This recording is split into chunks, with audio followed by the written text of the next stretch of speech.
यस्य यतोऽन्वयादितरतश्चार्थेष्वभिज्ञस्वराट् तेने ब्रह्म हृदाय आदिकवये मुह्यन्ति यं सूरयः तेजो वारिमृदां यथा विनिमयो यत्र त्रिसर्गो मृषा धाम्ना स्वेन सदा निरस्तकुहकं सत्यं परं धीमहि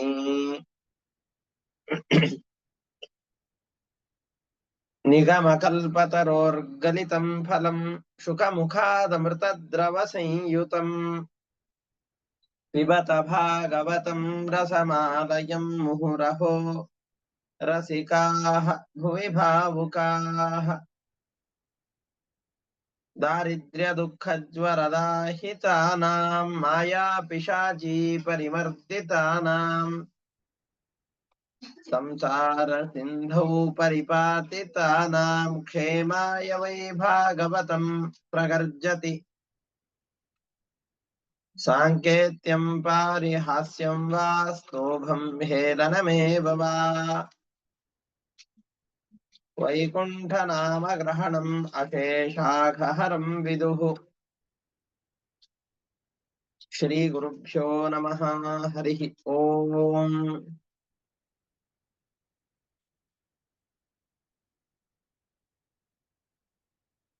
ಇಲ್ಲಿಯವರೆಗೆ ವಾಮನ ರೂಪಿಯಾದಂತಹ ಪರಮಾತ್ಮ ಬಲಿಚಕ್ರವರ್ತಿಗೆ ಅವನ ವಂಶದವರ ಬಗೆಗಿನ ಎಲ್ಲ ವಿಸ್ತಾರವಾದ ಕಥೆಯನ್ನ ನಿರೂಪಣೆ ಮಾಡಿದ್ದಾನೆ. ನಂತರದಲ್ಲಿ ಮುಂದೆ ನಿನಗೇನು ಬೇಕೋ ಅದನ್ನ ಕೇಳಿಕೋ ಅಂತ ಹೇಳಿದಾಗ 3 ಪಾದಗಳಷ್ಟು ಜಾಗವನ್ನ ನನಗೆ ಕೊಡು ಅಂತ ಕೇಳಿದ. ಆವಾಗ ಬಲಿಚಕ್ರವರ್ತಿ ಹೇಳ್ತಾನೆ, ನೋಡು, ನೀನು ತುಂಬಾ ಬಾಲಿಶವಾದ ಮತಿಯುಳ್ಳವನು, ನಿಮ್ಮ ಬುದ್ಧಿ ಪೂರ್ತಿಯಾಗಿ ಬೆಳೆದಿಲ್ಲ. ಬೇಡಿದರೆ ಮತ್ತಿನ್ನೊಮ್ಮೆ ಇನ್ನೊಬ್ಬರ ಹತ್ರ ಹೋಗಿ ಬೇಡಬಾರ್ದು. ನೀನು ಬಂದು ಬೇಡ್ತಾ ಇರೋದು ಬಲಿಚಕ್ರವರ್ತಿಯ ಬಳಿಯಲ್ಲಿ. ಬರೀ 3 ಹೆಜ್ಜೆಗಳನ್ನ ನಾನ್ ನಿನಗೆ ದಾನವಾಗಿ ಕೊಟ್ಟೆ ಅಂತಂದ್ರೆ ಅದು ನನ್ನ ಮರ್ಯಾದೆಗೂ ಕುಂದೋದು. ನಿನಗೂ ಯಾವ್ದಕ್ಕೂ ಆಗೋದಿಲ್ಲ. ಬೇಡಿಯೂ ಬೇಡದ ಹಾಗಾಗತ್ತೆ. ಎದಕ್ ಬೇಕು ಈ ಥರದ್ದು? ಯಥೇಷ್ಟವಾಗಿ ನಿನಗೆ ಬೇಕಾದ ಪದಾರ್ಥಗಳನ್ನ ನನ್ನ ಬಳಿಯಲ್ಲಿ ಬೇಡಿಕೋ ಅಂತ ಬಲಿಚಕ್ರವರ್ತಿ ವಾಮನನಿಗೆ ಹೇಳ್ತಾ ಇದ್ದಾನೆ. ಭೂಮಿ, ನಿನ್ನ ಜೀವನ ನಿರ್ವಹಣೆಗೆ ಬೇಕಾಗುವಷ್ಟು ವಿಸ್ತಾರವಾದಂತಹ ಭೂಮಿಯನ್ನ ಬೇಡಿಕೋ, ಯಾವುದಕ್ಕೂ ಸಂಕೋಚ ಮಾಡಿಕೊಳ್ಬೇಡ ಅಂತ ಹೇಳ್ತಾ ಇದ್ದ. ಅದಕ್ಕೆ ಪರಮಾತ್ಮ ಮುಂದಿನ ವಿಷಯಗಳನ್ನು ನಿರೂಪಣೆ ಮಾಡ್ತಾ ಹೋಗ್ತಾನೆ.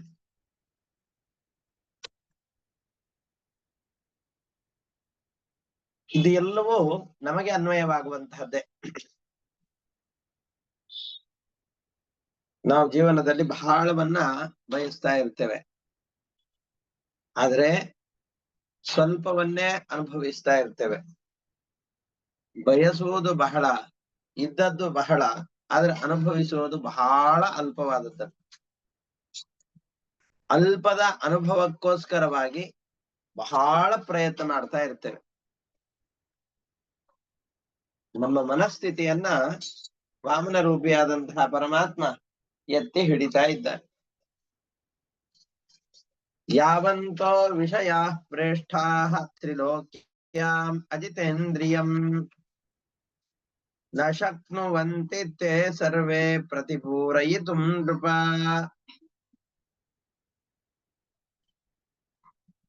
ಇಂದ್ರಿಯಗಳ ಹತೋಟಿ ಯಾರಿಗೆ ಇಲ್ವೋ, ಯಾವ ವ್ಯಕ್ತಿ ತನ್ನ ಇಂದ್ರಿಯಗಳ ನಿಗ್ರಹವನ್ನ ಮಾಡಿಕೊಂಡಿಲ್ವೋ ಅಂತಹ ವ್ಯಕ್ತಿಗೆ ಎಷ್ಟು ಸಂಪತ್ತು ಸಿಕ್ಕರೆ ಅವನು ತೃಪ್ತಿಯಾಗಿರಬಹುದು ಹೇಳಿ? ಎಷ್ಟು ಸಂಪತ್ತು ಸಿಕ್ಕರೂ ಅವನು ಪರಿಪೂರ್ಣವಾದ ಸುಖವನ್ನ ಪಡಿಲಿಕ್ಕೆ ಸಾಧ್ಯವೇ ಇಲ್ಲ. ವಾಮನ ರೂಪಿಯಾದಂತಹ ಪರಮಾತ್ಮ ಬಲಿಚಕ್ರವರ್ತಿಗೆ ಬೇಕಾದಷ್ಟು ಸಂಪತ್ತುಗಳನ್ನು ಬೇಡು ಅಂತಂದಾಗ, ಬೇಡ, ನನಗೆ 3 ಹೆಜ್ಜೆ ಸಾಕು ಅಂತ ಕೇಳಿದ. ಯಾಕೆ? ಇಂದ್ರಿಯದ ಹತೋಟಿಯನ್ನ ಗಳಿಸಿಕೊಳ್ಳದೇ ಇರುವಂತಹ ವ್ಯಕ್ತಿಗೆ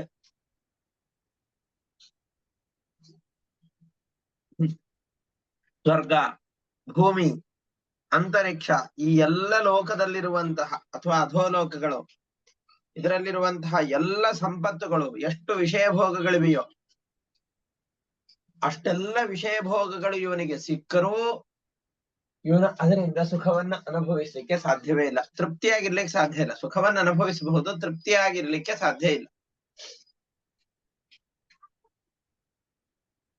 ನಾನು 3 ಹೆಜ್ಜೆಯನ್ನು ನಿನ್ನ ಬಳಿಯಲ್ಲಿ ಬೇಡಿದ್ದೇನೆ. 3 ಹೆಜ್ಜೆ ಸಿಕ್ಕಾಗ ಈ 3 ಹೆಜ್ಜೆಗಳಿಂದ ತೃಪ್ತಿಯನ್ನ ಪಡೆದೇ ಇರುವಂತಹ ನಾನು 9 ಖಂಡಗಳಿಂದ ಕೂಡಿದಂತಹ ಇಡೀ ಭರತ ಭೂಮಿಯನ್ನೇ, ಈ ಜಂಬೂ ದ್ವೀಪವನ್ನೇ ನನಗೆ ನೀನು ಕೊಟ್ರು, ಅದರಿಂದಲೂ ನನಗೆ ತೃಪ್ತಿ ಆಗ್ಲಿಕ್ಕೆ ಸಾಧ್ಯ ಇಲ್ಲ.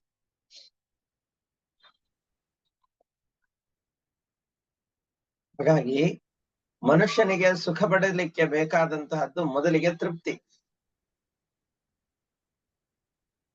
ಅಸಂತೃಪ್ತ ದ್ವಿಜೋ ನಷ್ಟ. ಇದ್ದದ್ರಲ್ಲಿ ತೃಪ್ತಿಯನ್ನ ಪಡೆದೇ ಇರುವಂತಹ ಬ್ರಾಹ್ಮಣ ನಷ್ಟ, ನಾಶವನ್ನು ಹೊಂದಿಬಿಡ್ತಾನೆ. ಅತಿಯಾದ ಬಯಕೆ ಬ್ರಾಹ್ಮಣನಿಗೆ ಯೋಗ್ಯವಾದದ್ದಲ್ಲ.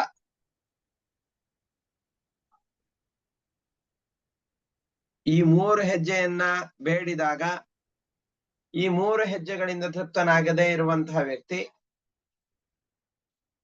ನೀನು 9 ದ್ವೀಪಗಳಿಂದ ಕೂಡಿದ 9 ಖಂಡಗಳಿಂದ ಕೂಡಿದಂತಹ ಒಂದು ದ್ವೀಪವನ್ನೇ ನನಗೆ ಕೊಡ್ತೀ ಅಂತಾದರೆ, ಜಂಬೂ ದ್ವೀಪವನ್ನೇ ನನಗೆ ಕೊಟ್ಟು ಬಿಡ್ತೀ ಅಂತಾದ್ರೆ, ಅದರಿಂದಲಾದ್ರೂ ನಾ ತೃಪ್ತಿ ಪಡ್ಲಿಕ್ಕೆ ಸಾಧ್ಯ ಉಂಟೋ? ಸಾಧ್ಯ ಇಲ್ಲ. ಹೊರತಾಗಿ ಇದು ಒಂದೇ ದ್ವೀಪ ಇದೆ, ಇನ್ನು ಉಳಿದಂತಹ 6 ದ್ವೀಪಗಳ ಆಧಿಪತ್ಯ ನನ್ನಲ್ಲಿಲ್ಲ ಅಂತಂದುಕೊಂಡು ಆ 6 ದ್ವೀಪಗಳ ಆಧಿಪತ್ಯಕ್ಕೋಸ್ಕರವಾಗಿ ಮತ್ತೆ ಹಬ್ಬಹಬ್ಬಿಸ್ತಾನೆ, ಮತ್ತೆ ಆಸೆ ಪಡ್ತಾನೆ, ಅತೃಪ್ತವಾದ ಮನಸ್ಸಿನಿಂದ ಬದುಕ್ತಾನೆ. ಆಯ್ತು, 7 ದ್ವೀಪಗಳು ಸಿಕ್ಕ ಮೇಲಾದ್ರೂ ಸಂತೋಷವಾಗಿರಬಹುದಲ್ಲ, ಅಷ್ಟನ್ನೇ ಕೊಟ್ಟು ಬಿಡ್ತೇನೆ ತಗೋ ಅಂತ ಹೇಳಿದ್ರು ಹಾಗೂ ಇಲ್ಲ. 7 ದ್ವೀಪಗಳಿಗೆ ಅಧಿಪತಿಯಾದಂಥವರು ಪೃಥುರಾಜ, ಗಯರಾಜ ಮುಂತಾದ ಅನೇಕ ಜನರಿದ್ದಾರೆ. ಅವರಿಗೆ ಬೇಕಾದಷ್ಟು ಸಂಪತ್ತುಗಳಿತ್ತು, ಆದ್ರೂ ಅವರಿಗೆ ಪರಿಪೂರ್ಣವಾದ ತೃಪ್ತಿ ಅದರಿಂದ ಆಗ್ಲಿಲ್ಲ ಅಂತ ನಾನು ಕೇಳಿ ತಿಳಿದಿದ್ದೇನೆ. ನಮ್ಮ ಹಿರಿಯರ ಉಪದೇಶದಿಂದಾಗಿ ಎಷ್ಟು ವಿಷಯ ಪದಾರ್ಥಗಳ ಲಾಭವಾದರೂ ಅದು ಪೂರ್ತಿಯಾಗಿ ಮನುಷ್ಯನಿಗೆ ತೃಪ್ತಿಯನ್ನು ಕೊಡಲಾರದು. ಮತ್ತಿನ್ನೊಂದು, ಇರದೇ ಇರುವಂತಹ ವಿಷಯಗಳ ಬಗೆಗೆ ಮತ್ತೆ ಆಸೆಯನ್ನು ಹುಟ್ಟಿಸ್ತಾ ಇದ್ದೇ ಇರುತ್ತೆ. ಪರಿಪೂರ್ಣವಾದಂತಹ ಮನೋಭಿಲಾಷೆಗಳ ಪೂರ್ತಿ ಮನುಷ್ಯನಿಗೆ ಎಂದಿಗೂ ಆಗೋದೇ ಇಲ್ಲ.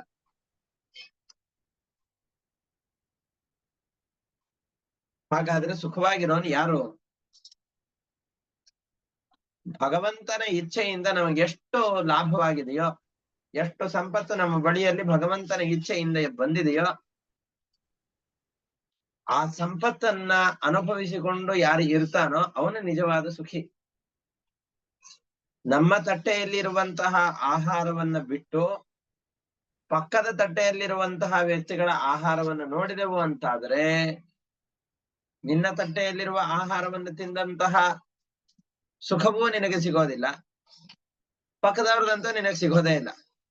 ಹಾಗಾಗಿ ಇನ್ನೊಬ್ಬರನ್ನು ನೋಡಿ ಕರಬಬಾರದು. ನಮಗೆ ಎಷ್ಟು ಸಿಕ್ಕಿದೆಯೋ ಅಷ್ಟರಲ್ಲಿ ತೃಪ್ತಿಯನ್ನು ಪಡಬೇಕು.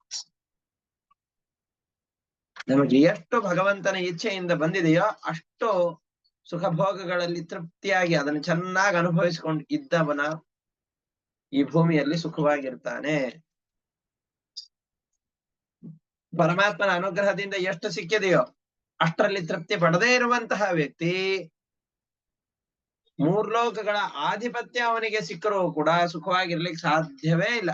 ಮತ್ತಿನ್ನೊಂದೇನೋ ಸಿಕ್ಕಿಲ್ಲ, ಮಗದೊಂದು ಸಿಕ್ಕಿಲ್ಲ, ಇನ್ನೊಂದು ಸಿಕ್ಕಿಲ್ಲ ಅಂತ ಮತ್ತೆ ಸಿಗದೇ ಇರುವಂತಹ ವಿಷಯಗಳಲ್ಲಿ ಮನಸ್ಸನ್ನ ಈಡು ಮಾಡಿ ಅದರಿಂದ ದುಃಖವನ್ನು ಅನುಭವಿಸ್ತಾನೇ ಇರ್ತಾನೆ. ಎಂದಿಗೂ ಸುಖವಾಗಿರ್ಲಿಕ್ಕೆ ಸಾಧ್ಯವೇ ಇಲ್ಲ. ಹಾಗಾಗಿ ಈ ವಿಷಯ ಪದಾರ್ಥಗಳೆಲ್ಲ ಇದೆ ಅಲ್ಲ, ಇವು ಎಷ್ಟು ಸಿಕ್ಕರೂ ನಮಗೆ ಸಾಕು ಅಂತ ಅನ್ನಿಸೋದಿಲ್ಲ. ಈ ಮನಸ್ಸು ಹೇಗೆ ಅಂತಂದ್ ಹೇಳಿದ್ರೆ, ಅಥವಾ ವಿಷಯ ಪದಾರ್ಥಗಳ ಬಯಕೆ ಹೇಗೆ ಅಂತಂದ್ ಹೇಳಿದ್ರೆ, ಒಂದು ಚಿಕ್ಕದಾದಂತಹ ಬೆಂಕಿ ಇದ್ದ ಹಾಗೆ. ಆ ಬೆಂಕಿ ಯಾವಾಗ್ಲೂ ಉರಿತಾನೇ ಇರುತ್ತೆ. ಅದಕ್ಕೆ ಹಾಕುವಂತಹ ದೀಪ ಯಾವುದು ಅಂತಂದ್ ಹೇಳಿದ್ರೆ, ಎಣ್ಣೆ ಯಾವುದು ಅಂತಂದ್ ಹೇಳಿದ್ರೆ, ಆ ದೀಪಕ್ಕೆ ಉರಿಲಿಕ್ಕೆ ಬೇಕಾದ ಎಣ್ಣೆ ಯಾವುದು ಅಂತಂದ್ ಹೇಳಿದ್ರೆ, ವಿಷಯ ಪದಾರ್ಥಗಳನ್ನ ಅದಕ್ಕೆ ಕೊಡ್ತಾ ಇರೋದು.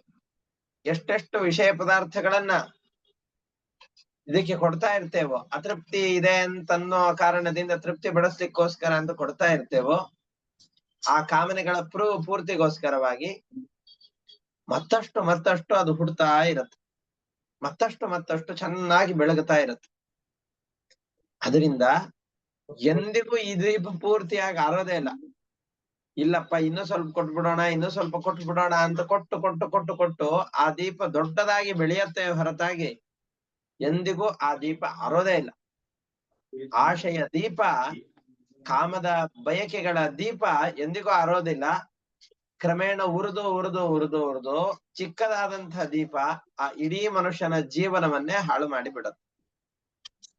ಹಾಗಾಗಿ ಅತಿಯಾದ ಆಸೆಯನ್ನ ಪಡಬಾರದು. ಭಗವಂತನ ಇಚ್ಛೆಯಿಂದ ನಮಗೆ ಎಷ್ಟು ಸಿಕ್ಕಿದೆಯೋ ಅಷ್ಟರಲ್ಲಿ ಸಂತೃಪ್ತನಾಗಿ ಇರಬೇಕು. ಇದು ಬಲಿಗೆ ಪಾಠವೂ ಆಗಿದೆ. ಯಾಕೆ? ಬಲಿಗೆ ತನ್ನ ಯೋಗ್ಯತೆಯನ್ನ ಮೀರಿ ಇಂದ್ರ ಪದವಿಯಲ್ಲಿ ಆಸೆಯನ್ನ ತೋರಿಸ್ತಾ ಇದ್ದಾನೆ. ಆ ಇಂದ್ರ ಪದವಿಯಲ್ಲಿ ಆಸೆ ಪಡಬಾರ್ದಾಗಿತ್ತಲ್ವಾ ನೀನು? ನಿನಗೆ ಅಂತ ದೈತ್ಯ ಲೋಕದ ಆಧಿಪತ್ಯ ಇದೆ, ಅದನ್ನ ನೋಡಿಕೊಂಡು ಇರೋದನ್ನ ಬಿಟ್ಬಿಟ್ಟು ನಿನ್ನ ಯೋಗ್ಯತೆಯಲ್ಲಿ ಇಲ್ಲದೆ ಇರುವಂತಹ ಆ ಇಂದ್ರ ಪದವಿಯಲ್ಲಿ ಬಯಕೆಯನ್ನು ಮಾಡಿದ್ದಿ. ಇದು ನಿನ್ನ ಯೋಗ್ಯತೆಯನ್ನ ಮೀರಿದ ವಿಷಯ. ಅಯೋಗ್ಯವಾದಂತಹ ವಿಷಯದಲ್ಲಿ ಕಾಮನೆಯನ್ನ ಮಾಡ್ತಾ ಇದ್ದಿ, ಇದು ನಿನ್ನ ಅಧಪಾತಕ್ಕೆ ಕಾರಣವಾಗತ್ತೆ. ಹಾಗಾಗಿ ನಾನು ಅಯೋಗ್ಯವಾದದ್ದನ್ನ ಬಯಸೋದಿಲ್ಲ. ನನಗೆ 3 ಹೆಜ್ಜೆಗಳು ಸಾಕು, ಇದಕ್ಕಿಂತ ಅತಿರಿಕ್ತವಾದಂತಹದ್ದು ಬೇರೊಂದು ಇಲ್ಲ. ಮುಂದೆ ಅದನ್ನೇ ಹೇಳುತ್ತಾನೆ. ಯಾರು ಬೇಕು ಬೇಕು ಬೇಕು ಬೇಕು ಅಂತ ಬೇಕುಗಳ ಬೆಂಕಿಯಲ್ಲಿ ಬಿದ್ದು ಬಿಟ್ಟಿರ್ತಾನೋ, ಸಿಕ್ಕಿದ್ರಲ್ಲಿ ತೃಪ್ತಿ ಇಲ್ವೋ, ಅವನ ಬ್ರಹ್ಮ ವರ್ಚಸ್ಸು ನಿಧಾನವಾಗಿ ಕಡಿಮೆ ಆಗ್ತಾ ಬರುತ್ತೆ. ಭಗವಂತನಲ್ಲಿ ಮನಸ್ಸನ್ನು ಇಡದೇನೆ ಬೇಕುಗಳ ಬೆಂಕಿಯಲ್ಲಿ ಬಿದ್ದಂತಹ ವ್ಯಕ್ತಿಯ ಮನಸ್ಸು ನಿಧಾನವಾಗಿ ಕಲುಷಿತವಾಗ್ತಾ ಹೋಗತ್ತೆ. ಆ ಕಲುಷಿತವಾದಂತಹ ಮನಸ್ಸಿನಿಂದ ಮುಖದಲ್ಲಿರುವಂತಹ ಕಾಂತಿ ಕಡಿಮೆ ಆಗ್ತಾ ಹೋಗತ್ತೆ. ನಾನೀಗ ನಿಮ್ಮ ಸಭೆಗೆ ಪ್ರವೇಶ ಮಾಡಿದಾಗ ನನ್ನ ಮುಖವನ್ನು ನೋಡಿ, ನನ್ನ ಪ್ರಕಾಶವನ್ನು ನೋಡಿ ಎಲ್ರೂ ಎದ್ದು ನಿಂತ್ರಲ್ಲ, ಆ ಎದ್ದು ನಿಂತಂತಹದ್ದು ಬ್ರಹ್ಮವರ್ಚಸ್ಸಿನ ಪ್ರಭಾವದಿಂದ. ಆ ಬ್ರಹ್ಮವರ್ಚಸ್ಸನ್ನ ಎಷ್ಟೇ ದೊಡ್ಡದಾದ ಸಂಪತ್ತನ್ನ ಕೊಟ್ಟರೂ ಕೂಡ ಕೊಂಡುಕೊಳ್ಳಲಿಕ್ಕೆ ಆಗೋದಿಲ್ಲ. ಯಾವುದರಿಂದಲೂ ಕೊಂಡುಕೊಳ್ಳಲಿಕ್ಕೆ ಆಗದೇ ಇರುವಂತಹ ದೊಡ್ಡ ಸಂಪತ್ತು ಬ್ರಹ್ಮವರ್ಚಸ್ಸು. ಆ ಬ್ರಹ್ಮವರ್ಚಸ್ಸನ್ನ ಉಳಿಸಿಕೊಳ್ಬೇಕು ಅಂತಂದ್ರೆ ನಮ್ಮ ಜೀವನ ನಿರ್ವಹಣೆಗೆ ಎಷ್ಟು ಬೇಕೋ ಅಷ್ಟನ್ನೇ ಸ್ವೀಕಾರ ಮಾಡಬೇಕು. ಅದಕ್ಕಿಂತ ಅಧಿಕವಾದಂತಹ ಸಂಪತ್ತನ್ನ ಸ್ವೀಕಾರ ಮಾಡಿ ಅದು ಅಯೋಗ್ಯ ಕರ್ಮಗಳಿಗೆ ಉಪಯೋಗವಾಯಿತು ಅಂತಾದ್ರೆ ನಮ್ಮಲ್ಲಿರುವಂತಹ ವರ್ಚಸ್ಸು ಹಾಳಾಗಿ ಹೋಗತ್ತೆ. ಹಾಗಾಗಿ ನಾನಿನ್ನು ಬ್ರಹ್ಮಚಾರಿ, ಗೃಹಸ್ಥನೂ ಅಲ್ಲ. ಗೃಹಸ್ಥರಿಗಾದ್ರೆ ಅನೇಕ ಜವಾಬ್ದಾರಿಗಳಿರುತ್ತೆ, ಆ ಜವಾಬ್ದಾರಿಗಳೂ ಇಲ್ಲ. ಹಾಗಾಗಿ ಬ್ರಾಹ್ಮಣನ ಬ್ರಹ್ಮವರ್ಚಸ್ಸಿನ ಅಭಿವೃದ್ಧಿಗೋಸ್ಕರವಾಗಿ ಭಗವಂತನ ಇಚ್ಛೆಯಿಂದ ನಮಗೇನು ಸಿಗತ್ತೋ ಅದರಲ್ಲಿ ತೃಪ್ತರಾಗಿರ್ಬೇಕು. ಯಾರ ಬಳಿಯಲ್ಲೂ ಹೋಗಿ ಇದು ಬೇಕು ಅಂತ ಕೇಳಬಾರ್ದು. ಭಗವಂತನ ಇಚ್ಛೆ ಇತ್ತು ಅಂತಂದ್ರೆ ವ್ಯಕ್ತಿಗಳಲ್ಲಿ ನಿಂತು ಅವನೇನೆ ಸಹಾಯವನ್ನು ಮಾಡಿಸ್ತಾನೆ. ಯಾರ ಕಡೆಯಿಂದಾಗಿ ಯಾವ ಸಂಪತ್ತು ನಮಗೆ ಬರಬೇಕು ಅಂತಿದೆಯೋ ಆ ಸಂಪತ್ತನ್ನ ಆ ವ್ಯಕ್ತಿಗಳಲ್ಲಿ ನಿಂತು ಪರಮಾತ್ಮ ಪ್ರೇರಣೆ ಮಾಡಿ ನಮಗೆ ಆ ಸಂಪತ್ತುಗಳನ್ನ ಕರುಣಿಸ್ತಾನೆ. ಹಾಗಾಗಿ ಯಾರ ಬಳಿಯಲ್ಲೂ ಕೂಡ ನಾನು ಹೋಗಿ ಬೇಡಲಾರೆ. ಬೇಡುವ ಸಂದರ್ಭ ಬಂದಾಗಲೂ ನನ್ನ ಜೀವನ ನಿರ್ವಹಣೆಗೆ ಎಷ್ಟು ಬೇಕೋ ಅಷ್ಟನ್ನೇ ಬೇಡುತ್ತೇನೆ ಹೊರತಾಗಿ ಅಧಿಕವಾದ ಸಂಪತ್ತಿನ ಬಯಕೆ ನನಗಿಲ್ಲ. ಹಾಗಾಗಿ ಅತೃಪ್ತಿ ಒಂದು ವೇಳೆ ನನ್ನ ಮನಸ್ಸಿನಲ್ಲಿ ಗಾಢವಾಗಿ ಬೇರೂರಿ ಬಿಡ್ತು ಅಂತಾದ್ರೆ ಅದು ಪರಮಾತ್ಮನ ಇಚ್ಛೆಯಿಂದ ಅದನ್ನು ನಾನು ಕಂಟ್ರೋಲ್ ಮಾಡಿಕೊಳ್ತೇನೆ, ಅದನ್ನು ನಿಗ್ರಹ ಮಾಡಿಕೊಳ್ತೇನೆ. ಒಂದು ವೇಳೆ ಅದರ ನಿಗ್ರಹ ನನ್ನಿಂದ ಸಾಧ್ಯವಾಗಲಿಲ್ಲ ಅಂತಾದರೆ, ಮನಸ್ಸಿನ ಹತೋಟಿಯನ್ನು ನಾನು ತಂದುಕೊಳ್ಳಿಲ್ಲ ಅಂತಂದಾದ್ರೆ, ಆವಾಗ ನನ್ನಲ್ಲಿರುವಂತಹ ಬ್ರಹ್ಮ ವರ್ಚಸ್ಸು ಬೆಂಕಿಗೆ ನೀರನ್ನ ಹಾಕಿದರೆ ಹೇಗೆ ಸೋರಿ ಹೋಗಿಬಿಡುತ್ತೋ ಹಾಗೆ ಸೋರಿ ಹೋಗಿಬಿಡುತ್ತೆ.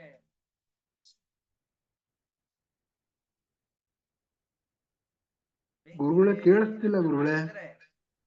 ಕೇಳಿಸ್ತಾ ಇಲ್ಲ ಗುರುಗಳೇ. ಈಗ ಕೇಳಿಸ್ತಾ ಇದೆಯಾ? ಇಲ್ಲ, ವೆರಿ ಬಹಳ ಲೋ ಇದಿದೆ ಗುರುಗಳೇ ವಾಯ್ಸು. ಸರಿ, ಈಗ ಸರಿ. ಬೆಂಕಿಗೆ ನೀರನ್ನ ಹಾಕಿದರೆ ಹೇಗೆ ಆ ತೇಜಸ್ಸು ನಾಶವಾಗಿ ಬಿಡುತ್ತೋ ಹಾಗೆಯೇ ನಮ್ಮಲ್ಲಿರುವಂತಹ ತೇಜಸ್ಸು ಕೂಡ ಕುಂದಿ ಬಿಡತ್ತೆ. ಹಾಗಾಗಿ ನಮ್ಮ ತೇಜಸ್ಸಿನ ಅಭಿವೃದ್ಧಿಗೋಸ್ಕರವಾಗಿ ಅಯೋಗ್ಯವಾದಂತಹ ನನ್ನ ಬಯಕೆಗಳಿಗಿಂತ, ನನ್ನ ಅಪೇಕ್ಷೆಗಳಿಗಿಂತ ಮೀರಿದ ಕಾಮನೆಗಳನ್ನ ನಾನೆಂದಿಗೂ ಮಾಡಲಾರೆ. ಹಾಗಾಗಿ ನೀನು ದಾನಶೂರನಾಗಿರಬಹುದು, ಇಡೀ ಜೀವನ ಪರ್ಯಂತವಾಗಿ ನಿನಗೆ ಏನು ಬೇಕೋ ಅದನ್ನ ಕೇಳು ಅಂತ ಹೇಳ್ತಾ ಇದ್ದೀಯಲ್ಲ, ನನಗೆ ಇಡೀ ಜೀವನ ಪರ್ಯಂತವಾಗಿ ಬೇಕಾಗಿರೋದು 3 ಹೆಜ್ಜೆ. ಯಾಕೆ? ನಾನು ಹುಟ್ಟಿರೋದು ಬ್ರಾಹ್ಮಣನಾಗಿ. ಬ್ರಾಹ್ಮಣನ ಈ ಶರೀರ ಬರೀ ಶುದ್ರವಾದ ಭೋಗಗಳಿಗೋಸ್ಕರ ಇರುವಂತಹದ್ದಲ್ಲ, ಕೃಚ್ಛ್ರವಾದ ತಪಸ್ಸನ್ನ ಮಾಡ್ಲಿಕ್ಕೋಸ್ಕರ, ಕಠಿಣವಾದ ತಪಸ್ಸನ್ನ ಆಚರಣೆ ಮಾಡ್ಲಿಕ್ಕೋಸ್ಕರವಾಗಿ ಈ ಶರೀರ ಇರುವಂತಹದ್ದು. ಹಾಗಾಗಿ ಆ ಕಷ್ಟಪಟ್ಟು ಮಾಡಬೇಕಾದ ತಪಸ್ಸಿಗೆ ಬೇಕಾದ ಜಾಗ, ನಾನು ಕೂಡ್ಲಿಕ್ಕೆ ಬೇಕಾದ 3 ಹೆಜ್ಜೆಗಳಷ್ಟು ಜಾಗ. ಅಷ್ಟು ಜಾಗಗಳನ್ನು ನನಗೆ ಕೊಟ್ರೆ ಸಾಕು, ಮತ್ತೊಂದರ ಅಪೇಕ್ಷೆ ನನಗಿಲ್ಲ. ನಾನು ಕೃತಾರ್ಥನಾಗ್ತೇನೆ. ನನಗೆ ಎಷ್ಟು ಅವಶ್ಯಕತೆ ಇದೆಯೋ ಅಷ್ಟನ್ನೇ ಬೇಡಬೇಕೇ ಹೊರತಾಗಿ ಅಧಿಕವಾದದ್ದನ್ನ ಬೇಡಕೂಡದು ಅಂತ ಹೇಳ್ತಾ ಇದ್ದಾರೆ. ಇಷ್ಟು ಅವನ ಮಾತುಗಳನ್ನ ಆ ಭಾಗವತದ ಮಾತುಗಳಿಂದಾಗಿ, ಭಾಗವತದ ವಾಕ್ಯಗಳನ್ನು ಹೇಳಿ ಗಮನಿಸ್ತಾ ಹೋಗೋಣ. 8ನೇ ಸ್ಕಂದದ 18ನೇ ಅಧ್ಯಾಯದ 21ನೇ ಶ್ಲೋಕ. ಯಾವಂತೋ ವಿಷಯ ಪ್ರೇಷ್ಠಾಃ ತ್ರಿಲೋಕ್ಯಾಂ ಅಜಿತೇಂದ್ರಿಯಂ ನ ಶಕ್ನುವಂತಿ ತೇ ಸರ್ವೇ ಪ್ರತಿಪೂರಯಿತುಂ ನೃಪ. ಮನಸ್ಸಿನ ನಿಗ್ರಹ ಇಲ್ಲದೆ ಇರುವಂತಹ ವ್ಯಕ್ತಿ ಇಡೀ ಜಗತ್ತಿನಲ್ಲಿ ಎಷ್ಟೆಷ್ಟು ಅಪೇಕ್ಷಿತವಾದಂತಹ ವಸ್ತುಗಳು ಅಂತಿವೆಯೋ ಈ ಎಲ್ಲ ವಸ್ತುಗಳು ಅವನಿಗೆ ಸಿಕ್ಕರೂ ಕೂಡ, ಆ ಎಲ್ಲ ವಿಷಯ ಪದಾರ್ಥಗಳ ಸಂಪರ್ಕ ಅವನಿಗಾದರೂ ಕೂಡ, ಆ ಎಲ್ಲ ವಿಷಯ ಪದಾರ್ಥಗಳ ಭೋಗವನ್ನ ಮಾಡಿದರೂ ಕೂಡ ಅವನ ತೃಪ್ತಿಯನ್ನು ಹುಟ್ಟಿಸ್ಲಿಕ್ಕೆ ಸಾಧ್ಯವೇ ಇಲ್ಲ, ಅತೃಪ್ತನಾಗಿಯೇ ಇರ್ತಾನೆ. ತ್ರಿಭಿಃ ಕ್ರಮೈರಸಂತುಷ್ಟಃ ದ್ವೀಪೇನಾಪಿ ನ ಪೂರ್ಯತೆ ನವವರ್ಷ ಸಮೇತೇನ ಸಪ್ತದ್ವೀಪ ಧರೇಚ್ಛಯ. ನಾನೀಗ ನಿನ್ನ ಬಳಿಯಲ್ಲಿ 3 ಪಾದಗಳಷ್ಟು ಜಾಗವನ್ನು ಕೊಡು ಅಂತ ಕೇಳಿದ್ದೇನೆ. ಈ 3 ಪಾದಗಳಷ್ಟು ಜಾಗದಿಂದ ಸಂತೃಪ್ತನಾಗದೇ ಇರುವಂತಹ ನಾನು ಇಡೀ ಜಂಬೂದ್ವೀಪವನ್ನೇ ನನ್ನ ಹೆಸರಿಗೆ ಬರೆದು ಕೊಟ್ರು, ನನಗೆ ದಾನ ಮಾಡಿದ್ರು, ಅದರಿಂದ ತೃಪ್ತಿಯನ್ನ ಪಡಲಾರೆ. ಆ ಜಂಬೂದ್ವೀಪದಿಂದ ತೃಪ್ತಿ ಪಡದೇ ಇರುವ ನಾನು ಸಪ್ತದ್ವೀಪಗಳನ್ನ ನನ್ನ ಹೆಸರಿಗೆ ಬರೆದ್ರು, ನಾನು ಅದನ್ನು ತೃಪ್ತಿ ಪಡಲಾರೆ. ಗಯಾ ಮುಂತಾದಂತಹ ಅನೇಕ ಜ್ಞಾನಿಗಳು, ರಾಜರು, ಇವರೆಲ್ಲರೂ ಕೂಡ ಬಹಳ ದುಃಖವನ್ನು ಅನುಭವಿಸೋದನ್ನ, ಅತೃಪ್ತರಾಗಿರೋದನ್ನ ನಾವು ನೋಡ್ತಾ ಇದ್ದೇವೆ. ನಮಗೂ ಅಷ್ಟೇ. ಯಾರೋ ಒಬ್ಬನಿಗೆ ಮನೆಯೇ ಇರೋದಿಲ್ಲ. ಗುಡಿಸಲುಗಳಲ್ಲಿ, ಝೋಪಡಿಗಳಲ್ಲಿ, ರಸ್ತೆ ಬದಿಯಲ್ಲಿ ಎಲ್ಲೋ ಒಂದು ಕಡೆಯಲ್ಲಿ ಜಾಗ ಸಿಕ್ಕರೆ ಅಲ್ಲಿ ಕಾಲು ಚಾಚಿ ಮಲಗಿಕೊಂಡು ಬಿಡುವಂತಹ 100 ಸಾವಿರಾರು ಜನರು ನಮ್ಮ ಮಧ್ಯದಲ್ಲಿಯೇ ಇರ್ತಾರೆ. ಅದರ ಮಧ್ಯದಲ್ಲಿ ಇನ್ನೂ ಕೆಲವೊಂದಿಷ್ಟು ಜನಕ್ಕೆ ಇದಕ್ಕಿಂತ ಉತ್ತಮವಾದ ಅವಕಾಶ ಇರುತ್ತೆ. ಉತ್ತಮ ಅಂದ್ರೆ ಇವರಿಗಿಂತ ಸ್ವಲ್ಪ ಪರವಾಗಿಲ್ಲ ಅಷ್ಟೆ. ಅನೇಕ ಕೊಳಗೇರಿಗಳಲ್ಲಿ, ಸ್ಲಮ್ಗಳಲ್ಲಿ, ಅಲ್ಲಿ ಇಲ್ಲಿ ತುಂಬಾ ಚಿಕ್ಕದಾದಂತಹ ಮನೆಗಳಲ್ಲಿ ತಲೆ ಮೇಲೆ ಒಂದು ಛತ್ತು ಇರುತ್ತೆ, ಅದರಲ್ಲಿ ಬದುಕಿರ್ತಾರೆ, ಸುಖವಾಗಿ ಬದುಕಿರ್ತಾರೆ. ಇವರ ಅಪೇಕ್ಷೆಯಿಂದ ಸ್ವಲ್ಪ ಪರವಾಗಿಲ್ಲ ಅನ್ನೋ ಹಾಗೆ ಬದುಕಿರ್ತಾರೆ. ಇವರಿಗಿಂತ ಉತ್ತಮವಾದಂತಹ ಸ್ಥಿತಿಯಲ್ಲಿ ನಾವೆಲ್ಲ, ಒಂದು ಮನೆ ಇರುತ್ತೆ, ಸುಸಜ್ಜಿತವಾದ ಕಟ್ಟಡ ಇರುತ್ತೆ, ಕಟ್ಟಡದಲ್ಲಿ ನಮಗೆ ಬೇಕಾದಂತಹ ವ್ಯವಸ್ಥೆಗಳನ್ನು ಮಾಡಿಕೊಂಡು ನಾವಿರ್ತೇವೆ. ನಮಗಿಂತಲೂ ಕೂಡ ಉತ್ತಮವಾದ ಸ್ಥಿತಿಯಲ್ಲಿರೋರು ಮತ್ತೊಂದಷ್ಟು ಜನ ಇರ್ತಾರೆ, ಅವರಿಗಿಂತ ಉತ್ತಮವಾದ ಸ್ಥಿತಿಯಲ್ಲಿ ಮತ್ತೊಬ್ಬರು ಇರ್ತಾರೆ, ಬೇಕಾದಷ್ಟು ಹೊಲ ಅಗತ್ಯಗಳು ಇದೆಲ್ಲ ಇರೋರು ಇರ್ತಾರೆ. ಆದರೆ ಯಾರಿಗಾದ್ರೂ ಕೇಳಿ ನಮಗೆ ಇಷ್ಟರಿಂದ ತೃಪ್ತಿ ಇದೆಯೇ? ಪೂರ್ತಿ ಕೆಳ ಹಂತದಲ್ಲಿರೋನು ಮೇಲಿನ ಹಂತಕ್ಕೆ ಹೋಗ್ಲಿಕ್ಕೆ ಪ್ರಯತ್ನ ಪಡ್ತಾನೆ, ಅದರಲ್ಲಿರೋನು ಮತ್ತೆ ಮೇಲಿನ ಹಂತಕ್ಕೆ, ಆ ಹಂತದಲ್ಲಿರೋನು ಮತ್ತೆ ಮೇಲಿನ ಹಂತಕ್ಕೆ, ಅದು ಇರೋನು ಮತ್ತೊಂದು ಮೇಲಿನ ಹಂತಕ್ಕೆ ಹೋಗ್ಲಿಕ್ಕೆ ಅಂತ ಬಯಸಿ ಬಹಳಷ್ಟು ಕಷ್ಟಪಡ್ತೇವೆ. ನಾವೆಲ್ಲರೂ ಹಾಗೆ ಕಷ್ಟಪಡ್ತಾ ಇದ್ದೇವೆ. ಆಯ್ತು, ಒಂದು ಸುಸಜ್ಜಿತವಾದ ಮನೆ ಇದೆ, ಇಷ್ಟಕ್ಕೆ ತೃಪ್ತಿ ಇದೆಯೋ? ಇಲ್ಲ, ಇನ್ನೊಂದಿಷ್ಟು ಮಾಡೋಣ, ಇನ್ನೊಂದಿಷ್ಟು ಮಾಡೋಣ, ಇನ್ನೊಂದಿಷ್ಟು ಮಾಡೋಣ ಅಂತ ನಾವೆಲ್ಲ ಮಾಡ್ತಾ ಇರ್ತೇವೆ. ಯಾಕೆ ಅಂತಂದ್ರೆ ತೃಪ್ತಿ ಬರೋದು ಅಂತಾಗಿದ್ರೆ ತನಗೆ ಎಷ್ಟು ಸುಖವಾದ ಜೀವನವನ್ನ ನಡೆಸಲಿಕ್ಕೆ ಅವಕಾಶ ಇದೆಯೋ ಅಷ್ಟು ಜಾಗವನ್ನ ತಾನಿಟ್ಟುಕೊಂಡು ಉಳಿದಿದ್ದಕ್ಕೆ ಆಸೆಯನ್ನೇ ಪಡ್ತಾ ಇರ್ಲಿಲ್ಲ.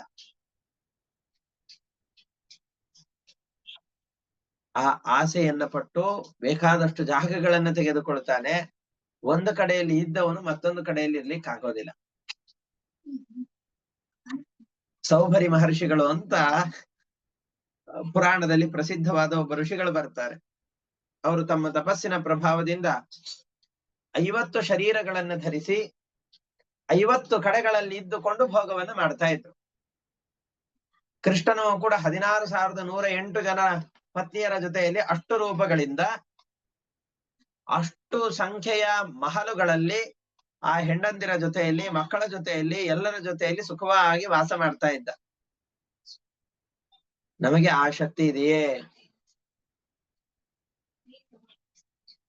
ನಮಗ ಯಾವ ಶಕ್ತಿಯೂ ಇಲ್ಲ. ಈ ಯಾವ ಶಕ್ತಿಯೂ ಇಲ್ಲದೆ ಇರುವಂತಹ ಸಂದರ್ಭದಲ್ಲಿ ನಾವೆಲ್ಲ ಇರುವಂತಹ ನಮ್ಮ 6 ಅಡಿ 8 ಅಡಿ ಎತ್ತರದ ನಾವು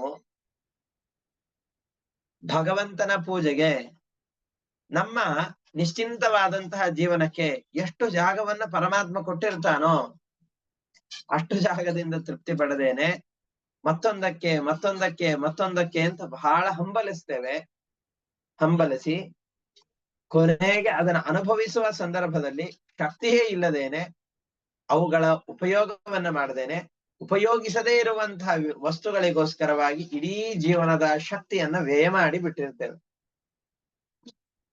ಇದಕ್ಕೆ ಕನ್ನಡದಲ್ಲಿ ಒಂದು ಒಳ್ಳೆ ಗಾದೆ ಮಾತಿದೆ. ಶಕ್ತಿ ಇದ್ದಾಗ ಕಡಲೆ ಇಲ್ಲ, ಕಡಲೆ ಇದ್ದಾಗ ಹಲ್ಲುಗಳೇ ಇಲ್ಲ ಅಂತ. ಕಡಲೆ ಬಹಳ ಗಟ್ಟಿ, ಅದನ್ನ ತಿನ್ನಬೇಕಾದ್ರೆ ಗಟ್ಟಿಯಾದ ಹಲ್ಲುಗಳು ಬೇಕು. ಅಲ್ಲಿರುವ ಸಂದರ್ಭದಲ್ಲಿ ಕಡಲೆಯೇ ಇರ್ಲಿಲ್ಲ, ಬಹಳ ಬಡತನ ಇತ್ತು.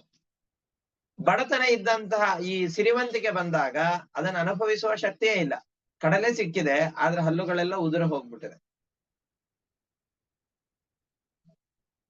ಹಾಗೆ ನಮ್ಮ ಜೀವನದಲ್ಲಿ ಈಗ ಚೆನ್ನಾಗಿ ಕಷ್ಟಪಡೋಣ, ನಂತರ ಸುಖ ಪಡೋಣ, ಹಾಗಿಲ್ಲವೇ ಇಲ್ಲ. ಸಮುದ್ರದಲ್ಲಿ ಈ ಅಲೆಗಳೆಲ್ಲ ಬರ್ತಾನೆ ಇರತ್ತಪ್ಪ, ನಮಗೆ ಸ್ನಾನ ಮಾಡ್ಲಿಕ್ಕೆ ಸಾಧ್ಯವೇ ಇಲ್ಲ. ಈ ಅಲೆಗಳೆಲ್ಲ ನಿಂತ ನಂತರದಲ್ಲಿ ಯಾವ್ದಾದ್ರೂ ಶಾಂತವಾದ ಸಮುದ್ರದಲ್ಲಿ ಹೋಗಿ ಸ್ನಾನ ಮಾಡೋಣ ಅಂತ ನಿಂತರೆ ಎಂದು ಸ್ನಾನ ಮಾಡಬಹುದು ಅವನು? ಎಂದಿಗೂ ಮಾಡ್ಲಿಕ್ಕಾಗೋದಿಲ್ಲ.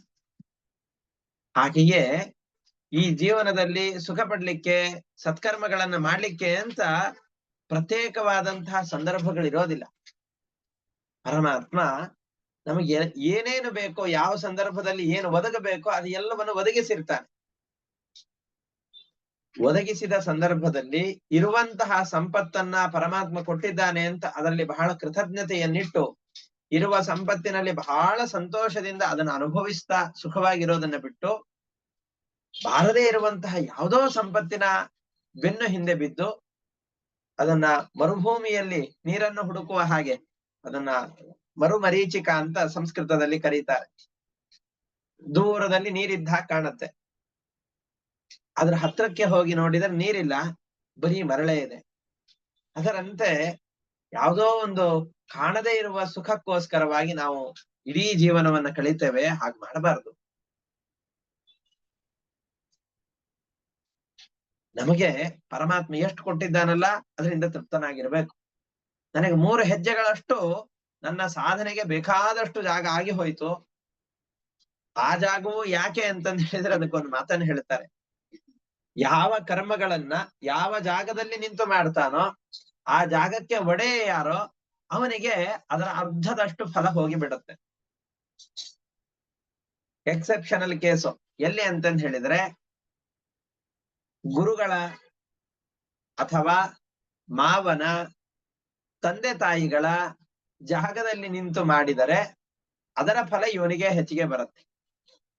ಅದನ್ನು ಬಿಟ್ಟು ಬೇರೆಯವರ ಜಾಗದಲ್ಲಿ ನಿಂತುಕೊಂಡು ಆ ಕರ್ಮಗಳನ್ನ ಮಾಡಿದೆವು ಅಂತಾದರೆ, ಅದಕ್ಕೆ ನಾವು ಕ್ರಯವನ್ನ ಕೊಡ್ಲಿಲ್ಲ ಅಂತಾದರೆ ಅದರ ಫಲ ಪೂರ್ತಿ ಅವನಿಗೆ ಹೋಗಿಬಿಡತ್ತೆ.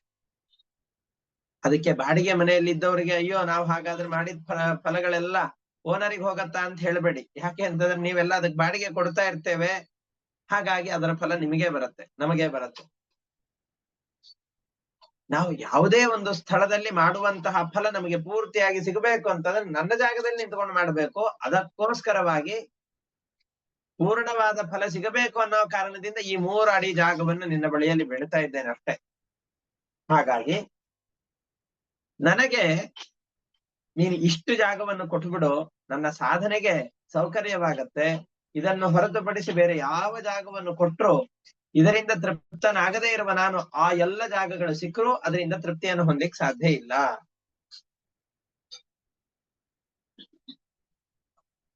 ಇದನ್ನ ವಾಮನ ರೂಪಿಯಾದ ಪರಮಾತ್ಮ ಬಲಿಚಕ್ರವರ್ತಿಯ ಬಳಿಯಲ್ಲಿ ಹೇಳುತ್ತಾ ಇದ್ದ. ತ್ರಿಭಿಃ ಕ್ರಮೈಃ ಅಸಂತುಷ್ಟ, 3 ಹೆಜ್ಜೆಗಳಿಂದ ತೃಪ್ತಿ ಪಡೆದೇ ಇರುವಂತಹ ವ್ಯಕ್ತಿ ದ್ವೀಪೇನಾಪಿ ನ ಪೂರ್ಯತೆ, 7 ದ್ವೀಪಗಳಿಂದ ಕೂಡಿದಂತಹ ಇಡೀ ಬ್ರಹ್ಮಾಂಡದಿಂದಲೂ ಕೂಡ ತೃಪ್ತನಾಗಿರ್ಲಿಕ್ಕೆ ಸಾಧ್ಯನಿಲ್ಲ. ಆ ಒಂದು ದ್ವೀಪದ ಆಧಿಪತ್ಯ ಸಿಕ್ತು ಅಂತಾದ್ರೂ ಇನ್ನು 6 ದ್ವೀಪಗಳಿದೆ ಅಲ್ಲ, ಅದರ ಆಧಿಪತ್ಯ ನನಗಿಲ್ಲ, ಅದರ ಆಧಿಪತ್ಯ ಬೇಕು ಅಂತ ಅದರ ಇಚ್ಛೆಯಿಂದ ಇದರ ತೃಪ್ತಿಯನ್ನು ಕಳೆದುಕೊಂಡು ಬಿಡ್ತಾನೆ. ನವವರ್ಷ ಸಮೇತೇನ 7 ದ್ವೀಪ ಧರೇಚ್ಛಯ, ನವವರ್ಷಗಳಿಂದ ಕೂಡಿದ ಒಂದು ದ್ವೀಪದ ಆಧಿಪತ್ಯ ಸಿಕ್ಕರು ಇನ್ನೊಂದು 7 ದ್ವೀಪಗಳ ಆಧಿಪತ್ಯ ನನಗಿಲ್ಲ ಅನ್ನುವ ಕಾರಣದಿಂದ ಮತ್ತೆ ದುಃಖ ಪಡ್ತಾನೇ ಇರ್ತಾನೆ. ಆಯ್ತು, 7 ದ್ವೀಪಗಳ ಆಧಿಪತ್ಯವನ್ನೇ ಕೊಟ್ಟು ಬಿಡ್ತೇನೆ, ಅವಾಗ್ಲಾದ್ರೂ ತೃಪ್ತಿಯಿಂದ ಇರಬಹುದೇ? ಅದಕ್ಕೂ ಇಲ್ಲ. 7 ದ್ವೀಪಾಧಿಪತಯೋ ನೃಪ ವೈನ್ಯಗದಾದಯ ಅರ್ಥೈಃ ಕಾಮೈರ್ ಗತಾನಾಂತಂ ತೃಷ್ಣಾಯ ಇತಿ ನ ಶ್ರುತಂ. 7 ದ್ವೀಪಗಳಿಗೆ ಅಧಿಪತಿಗಳಾದಂತಹ ಪೃಥು, ಗಯ ಮುಂತಾದಂತಹ ರಾಜರು ಕೂಡ ತಮ್ಮ ಅಭೀಷ್ಟಗಳನ್ನು ಪೂರ್ತಿಯಾಗಿ ಪೂರೈಸಿಕೊಂಡಿದ್ದೇವೆ, ನಮಗೆ ಯಾವುದರ ಆಸೆಯೂ ಇಲ್ಲ ಅಂತ ಅವರು ಧೈರ್ಯವಾಗಿ ಹೇಳ್ಕೊಳ್ಳಿಕ್ಕಾಗಿಲ್ಲ. ಪೂರ್ತಿಯಾದ ಆಸೆಗಳ ಶಾಂತಿಯನ್ನ ಪಡೆದವರು ಯಾರೂ ಇಲ್ಲ. ನಾವು ಈಗಿನ ಕಾಲದಲ್ಲಿ ನೋಡ್ತಾ ಇರ್ತೇವೆ, ನಾವೆಲ್ಲ ಅನುಭವಿಸ್ತಾ ಇರ್ತೇವೆ. ನಾವು ಬಾಲ್ಯದಲ್ಲಿದ್ದಾಗ ಏನನ್ನೂ ಅನುಭವಿಸ್ಲಿಲ್ಲ, ನಮ್ಮ ಮಕ್ಕಳು ಆ ರೀತಿಯಾಗಿರಬಾರ್ದು ಅಂತ ತಂದೆ ತಾಯಿಗಳು ಬಹಳ ಕಷ್ಟಪಟ್ಟು ಮಕ್ಕಳನ್ನ ಬೆಳೆಸ್ತಾರೆ. ಮಕ್ಕಳನ್ನ ಬೆಳೆಸಿದ ಮೇಲೆ ನಮಗಂತೂ ಯಾವ ಸಂಪತ್ತು ಇರ್ಲಿಲ್ಲ, ನಮ್ಮ ಮಕ್ಕಳಾದ್ರೂ ಸುಖ ಪಡ್ಲಿ ಅಂತ ಬೇಕಾದಷ್ಟು ಅವರಿಗೋಸ್ಕರ ಅಂತ ಮಾಡಿ ಇಡ್ತಾರೆ. ಮಕ್ಕಳು ದೊಡ್ಡವರಾದಾಗ ಅದು ಅವರಿಗೆ ಕಡಿಮೆ ಅಂತ ಅನ್ನಿಸತ್ತೆ, ಮತ್ತಷ್ಟು ಸಂಪತ್ತನ್ನ ಗಳಿಸ್ಲಿಕ್ಕೆ ಅಂತ ಅವರು ಪ್ರವೃತ್ತರಾಗ್ತಾರೆ. ಇದೆಲ್ಲ ಅಸ್ವಾಭಾವಿಕವಲ್ಲ, ಅಸಹಜವೇನಲ್ಲ, ಆದ್ರೆ ಈ ವಿಷಯಕ್ಕೆ ಒಂದು ಕೊನೆ ಇಲ್ಲ ಅಂತ ಹೇಳ್ತಾ ಇದ್ದಾರಷ್ಟೆ. ನೀವು ಎಷ್ಟು ಇದರಲ್ಲಿ ಪ್ರಯತ್ನ ಪಟ್ರು ನಿಮಗೆ ಪೂರ್ತಿಯಾದ ತೃಪ್ತಿ, ಶಾಂತಿ, ನೆಮ್ಮದಿ ಅನ್ನುವಂಥದ್ದು ಗಳಿಸುವುದರಲ್ಲಿ ಇಲ್ಲವೇ ಇಲ್ಲ. ಗಳಿಸಿದ್ದನ್ನು ಅನುಭವಿಸಬೇಕಲ್ಲ, ಅನುಭವಿಸುವ ಅವಧಾನವೇ ಇರಲಿಕ್ಕೆ ಸಾಧ್ಯ ಇಲ್ಲ ಅಂತ ಹೇಳ್ತಾ ಇದ್ದಾರೆ. ಹಾಗಾಗಿ ಯಾರೂ ಕೂಡ ತಮ್ಮ ಅಭಿಲಾಷೆಗಳ ಕೊನೆಯನ್ನ ಕಾಣ್ಲೇ ಇಲ್ಲ. ಇದನ್ನೇ ಭಗವದ್ಗೀತೆಯ ಪಾಠದಲ್ಲಿ ನಾವು ಗಮನಿಸಿದ್ದೇವೆ. ಇದ ಮಧ್ಯ ಮಯಾ ಲಬ್ಧಂ ಇಮಂ ಪ್ರಾಪ್ಸಿಯೇ ಮನೋರಥಂ ಇದಂ ಅಸ್ತಿ ಇದಮಪಿ ಮೇ ಭವಿಷ್ಯತಿ ಪುನರ್ಧನಂ. ಇವತ್ತು ನನಗೆ ಇಷ್ಟ ಸಂಪತ್ತು ಬಂದಿದೆ, ಇದರಿಂದ ಈ ಕೆಲಸವನ್ನು ಮಾಡಿಕೊಳ್ಳುತ್ತೇನೆ. ಇಮಂ ಪ್ರಾಪ್ಸಿಯೇ ಮನೋರಥಂ ಇದಂ ಅಸ್ತಿ ಇದಮಪಿ ಮೇ ಭವಿಷ್ಯತಿ. ಇಷ್ಟು ದುಡ್ಡನ್ನು ಒಂದಿಷ್ಟು ಕಡೆಯಲ್ಲಿ FD ಇಟ್ಟಿದ್ದೇನೆ, ಇನ್ನೂ ಒಂದಿಷ್ಟು ದುಡ್ಡು ಬರೋದಿದೆ, ಇನ್ನೊಂದಿಷ್ಟು ಸಂಪತ್ತು ಬರೋದಿದೆ. ಇವೆಲ್ಲ ದುಡ್ಡನ್ನು ಸೇರಿಸಿಕೊಂಡು ನನ್ನ ಮನೋರಥವನ್ನು ಪೂರ್ತಿ ಮಾಡಿಕೊಳ್ತೇನೆ ಅಂತ ಪ್ರತಿಯೊಬ್ಬರೂ ಕೂಡ ನಾವೆಲ್ಲರೂ ಈ ರೀತಿಯಾದ ಯೋಚನೆಯಲ್ಲಿ ಇರ್ತೇವೆ. ಕಾಮೈಸ್ತೈಸ್ತೈ ಹೃತಜ್ಞಾನ. ಆಯಾಯ ಕಾಮನೆಗಳಿಂದ ನಾವೆಲ್ಲ ನಮ್ಮ ಬುದ್ಧಿಯನ್ನ ಕಳೆದುಕೊಂಡು ಬಿಟ್ಟಿದ್ದೇವೆ. ಬುದ್ಧಿ ಅಂತಂದ್ರೆ ನಿಶ್ಚಯ ರೂಪವಾದಂತಹ ಪ್ರಜ್ಞೆ, ಭಗವತ್ ತತ್ವದಲ್ಲಿ ನೆಲೆಸಬೇಕಾದಂತಹ ನಮ್ಮ ಬುದ್ಧಿಯ ಏಕಾಗ್ರತೆಯನ್ನ ವಿಷಯಾಂತರಗಳಲ್ಲಿ ಗಟ್ಟಿಯಾಗಿ ನಿಲ್ಲಿಸಿ ಬಿಡುತ್ತೇವೆ. ಇದಕ್ಕೆ ಕೊನೆಯನ್ನ ಎಂದಿಗೂ ಕಾಣಲಿಕ್ಕೆ ಸಾಧ್ಯ ಇಲ್ಲ. ಸಮುದ್ರದ ತೀರವನ್ನ ತಮ್ಮ ತೋಳುಗಳಿಂದ ಬಡಿದು ದಾಟ್ಲಿಕ್ಕೆ ಸಾಧ್ಯ ಇಲ್ಲ. ನನ್ನ ಬೊಗಸೆಗಳಿಂದಾಗಿ ಸಮುದ್ರದ ನೀರನ್ನ ಅಳೆದು ಬಿಡ್ತೇನೆ ಅಂತ ಹೇಳಿದ್ರೆ ಅದನ್ನ ಅಳೆಯಲಿಕ್ಕೂ ಸಾಧ್ಯ ಇಲ್ಲ. ಯಾಕೆ? ಆ ಬೊಗಸೆಯ ಯೋಗ್ಯತೆ ಸಮುದ್ರದ ನೀರನ್ನ ಅಳೆಯುವಷ್ಟು ಸಾಮರ್ಥ್ಯ ಇಲ್ಲದೆ ಇರುವಂತಹದ್ದು. ಬೊಗಸೆಯ ಸಾಮರ್ಥ್ಯ ಅಷ್ಟಿಲ್ಲ. ಹಾಗೆಯೇ ಈ ವಿಷಯ ಪದಾರ್ಥಗಳ ಕಾಮನೆ ಸಮುದ್ರದಷ್ಟಿದೆ. ನಮಗೆ ಸಿಗುವಂತಹ ಪದಾರ್ಥಗಳು ಬೊಗಸೆ ನೀರಿನಷ್ಟು. ಎಷ್ಟು ಈ ಬೊಗಸೆ ನೀರುಗಳಿಂದ ಆ ಕಾಮನೆ ಎಂಬಂತಹ ದೊಡ್ಡ ಬೆಂಕಿಗೆ ನೀರನ್ನ ಹಾಕಿದರೆ ಅದು ನಂದಲಿಕ್ಕೆ ಸಾಧ್ಯವೇ ಇಲ್ಲ. ಅದಕ್ಕೆ ದೊಡ್ಡದಾದ ಮಳೆಯೇ ಬರಬೇಕು. ಆ ಮಳೆ ಯಾವುದು ಅಂತಂದ್ರೆ ಭಗವಂತನ ವಿಷಯದಲ್ಲಿ ನಮ್ಮ ಮನಸ್ಸನ್ನ ಗಟ್ಟಿಯಾಗಿ ನಿಲ್ಲಿಸೋದು ಅಷ್ಟೇ. ಅದಕ್ಕೆ ಯದೃಚ್ಛಯೋಪಪನ್ನೇನ ಸಂತುಷ್ಟೋ ವರ್ತತೆ ಸುಖಂ ನಾಸಂತುಷ್ಟ ತ್ರಿಭಿರ್ಲೋಕೈ ಅಜಿತಾತ್ಮ ಉಪಸಾದಿತೈಹಿ. ಭಗವಂತನ ಇಚ್ಛೆಯಿಂದ ಬಂದಿದ್ರಲ್ಲಿ ಎಷ್ಟು ಬಂದಿದೆಯೋ ಅದರಿಂದ ತೃಪ್ತಿಯನ್ನ ಕಾಣುವಂತಹ ವ್ಯಕ್ತಿ ಯಾರಿದ್ದಾನೋ ಅವನು ಮಾತ್ರ ಸುಖವಾಗಿರ್ತಾನೆ. ಅಯೋಗ್ಯವಾದಂತಹ ವಿಷಯಗಳಿಗೆ ನಮ್ಮ ಮನಸ್ಸನ್ನು ಎಡೆ ಮಾಡಬಾರದು. ಬೇಕಾದಷ್ಟು ಸಂಪತ್ತುಗಳನ್ನು ಪರಮಾತ್ಮ ಕೊಟ್ಟಿದ್ದಾನೆ. ಯದೃಚ್ಛಯ ಉಪಪನ್ನೇನ ಯದೃಚ್ಛಾಹಿ ತದಿಚ್ಛಾ ಸ್ಯಾತ್. ಯದೃಚ್ಛ ಅಂತಂದ್ರೆ ಭಗವಂತನ ಇಚ್ಛೆ. ಆ ಭಗವಂತನ ಇಚ್ಛೆಯಿಂದ ನಮಗೆ ಏನು ಬಂದಿದೆಯೋ ಅದರಲ್ಲಿ ಸಂತೋಷವನ್ನು ಅನುಭವಿಸ್ಬೇಕು. ಅಷ್ಟರಲ್ಲಿ ಸಂತೃಪ್ತನಾಗದೇ ಇರುವ ವ್ಯಕ್ತಿ, ನಮಗೀಗ ಭಗವಂತನ ಅನುಗ್ರಹದಿಂದ ನಾವೇನು ಸುಖವಾಗಿದ್ದೇವೋ ಇದರಲ್ಲಿ ತೃಪ್ತನಾಗದೇ ಇರುವಂತಹ ವ್ಯಕ್ತಿ ಬಾರದೇ ಇರುವಂತಹ ಸಂಪತ್ತನ್ನ ಮನಸ್ಸಿನಲ್ಲಿ ನೆನೆಸಿಕೊಂಡು ಮನಸ್ಸನ್ನ ಕ್ಲೇಶಗೊಳಿಸ್ಕೊಳ್ತಾನೆ ಹೊರತಾಗಿ ಎಂದಿಗೂ ಸುಖ ಪಡಲಿಕ್ಕೆ ಸಾಧ್ಯವೇ ಇಲ್ಲ. ಪುಂಸೋಯಂ ಸಂಸ್ಕೃತೇರ್ ಹೇತು ಅಸಂತೋಷೋ ಅರ್ಥಕಾಮಯೋ ಯದೃಚ್ಛಯ ಉಪಪನ್ನೇನ ಸಂತೋಷೋ ಮುಕ್ತಯೇ ಸ್ಮೃತಃ. ಅರ್ಥ ಮತ್ತು ಕಾಮಗಳು ಎಷ್ಟು ಸಿಕ್ಕಿದ್ರೂ ಕೂಡ ನಮಗೆ ಸಾಕು ಅಂತ ಅತೃಪ್ತಿ ಇರುವಂತಹ ವ್ಯಕ್ತಿಗಳಿಗೆ ಈ ಎಷ್ಟು ಅಸಂತೃಪ್ತಿಯನ್ನ ಗಳಿಸಿಕೊಂಡಂತಹ ವ್ಯಕ್ತಿಯೂ ಕೂಡ ಪೂರ್ತಿಯಾಗಿ ಆ ಅಸಂತೃಪ್ತಿಯಿಂದ ಮೀರಿ ನಿಲ್ಲಲಿಕ್ಕೆ ಸಾಧ್ಯವೇ ಇಲ್ಲ. ಇವೆಲ್ಲ ಯಾವುದಕ್ಕೆ ಕಾರಣ? ಮತ್ತೆ ಮತ್ತೆ ಹುಟ್ಟು ಸಾವು ಈ ಚಕ್ರದಲ್ಲಿ ಸಿಗಲಿಕ್ಕೆ ಸಾಧ್ಯ. ಯಾವುದೇ ಒಬ್ಬ ವ್ಯಕ್ತಿ ಮಲಗುವ ಸಂದರ್ಭದಲ್ಲಿ, ತಾನು ಮರಣ ಹೊಂದುವ ಸಂದರ್ಭದಲ್ಲಿ ಅಯ್ಯೋ ಇಷ್ಟೇ ಸಂಪತ್ತನ್ನ ಗಳಿಸಿಬಿಟ್ಟೆ ಅಂತ ಯಾರಿಗೂ ಅನಿಸೋದಿಲ್ಲ. ಇನ್ನೂ ಸ್ವಲ್ಪ ಸಂಪತ್ತನ್ನ ಗಳಿಸಿಟ್ಟು ಸಾಯ್ಬೇಕಾಗಿತ್ತು ಅಂತ ಯಾರಿಗೂ ಅನಿಸೋದಿಲ್ಲ. ಇನ್ನಷ್ಟು ಸುಖಗಳನ್ನ ಅನುಭವಿಸಬೇಕಾಗಿತ್ತು ಅಂತ ಅನ್ನಿಸಬಹುದೇ ಹೊರತಾಗಿ ಗಳಿಸಿದ ಸಂಪತ್ತನ್ನ ಇಲ್ಲೇ ಬಿಟ್ಟು ಹೋಗುವಂತಹ ದುಃಖ ಅವನಿಗೆ ಬರುತ್ತೆ ಹೊರತಾಗಿ ಇನ್ನೊಂದಿಷ್ಟು ಸಂಪತ್ತನ್ನ ಗಳಿಸಿಟ್ಟು ಸಾಯ್ಬೇಕಾಗಿತ್ತು ಅಂತ ಯಾರಿಗೂ ಅನ್ನಿಸೋದಿಲ್ಲ. ಹಾಗಾಗಿ ತೃಪ್ತಿಯಿಂದ ಇದ್ರೆ ಅದು ನಮಗೆ ದುಃಖಕ್ಕೆ ಕಾರಣವಾಗೋದಿಲ್ಲ. ಆ ತೃಪ್ತಿಯನ್ನ ನಾವು ಹೊಂದಬೇಕು. ಅಷ್ಟೇ ಅಲ್ಲ, ನಾನು ಬ್ರಾಹ್ಮಣನಾದಂಥವನಿಗೆ ಶಕ್ತಿ ಇರೋದು ಯಾರಲ್ಲಿ? ಯಾವುದರಲ್ಲಿ ಶಕ್ತಿ ಇದೆ?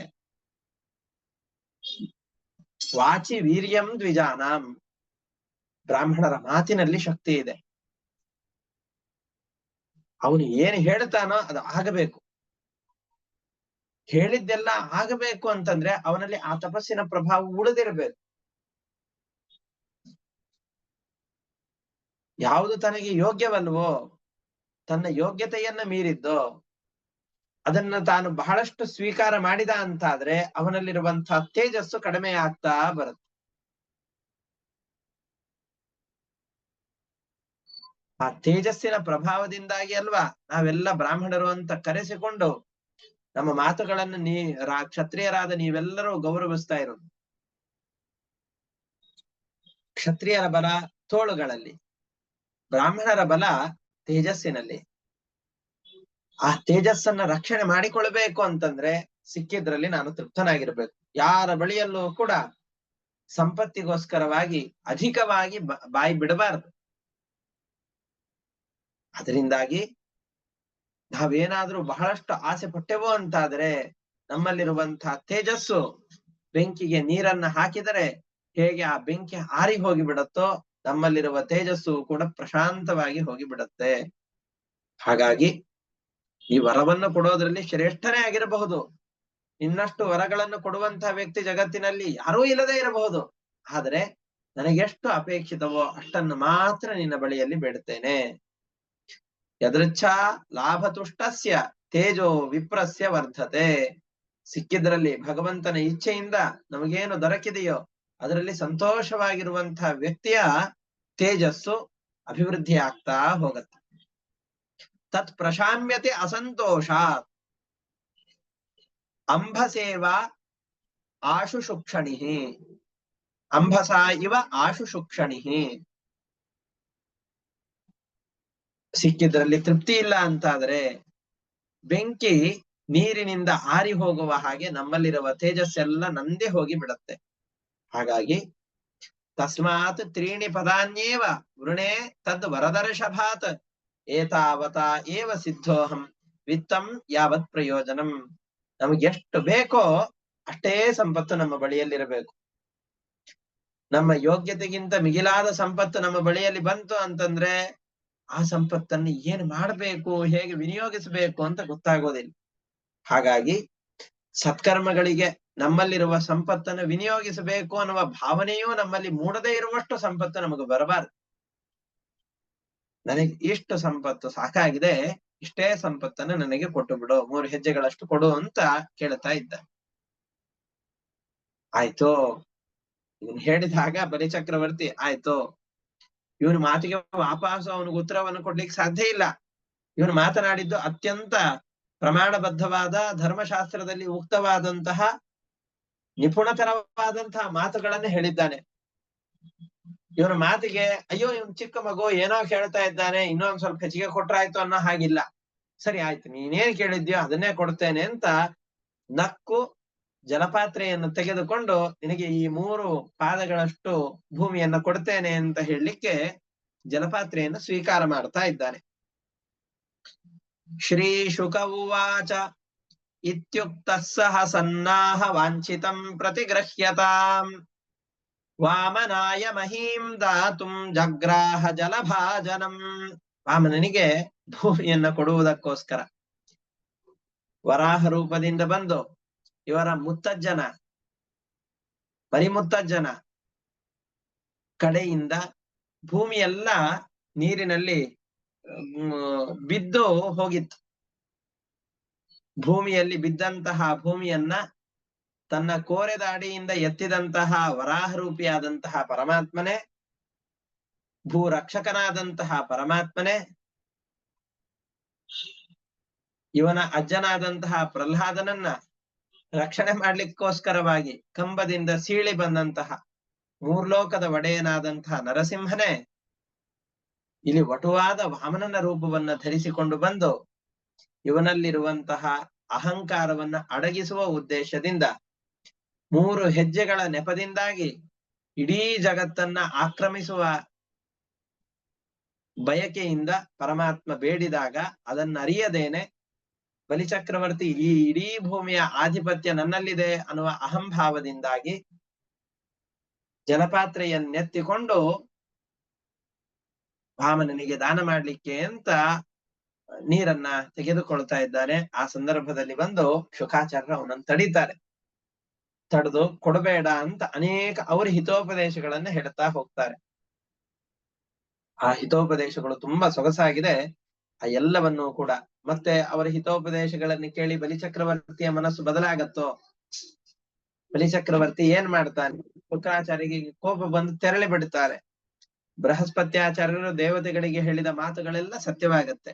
ಆ ಕಥೆಯನ್ನೆಲ್ಲ ಮತ್ತೆ ಮುಂದಿನ ಪಾಠದಲ್ಲಿ ನೋಡೋಣ ಅಂತ ಹೇಳ್ತಾ ಇಂದಿನ ಪಾಠವನ್ನ ಇಷ್ಟಕ್ಕೆ ಮುಕ್ತಾಯ ಮಾಡ್ತಾ ಇದ್ದೇನೆ.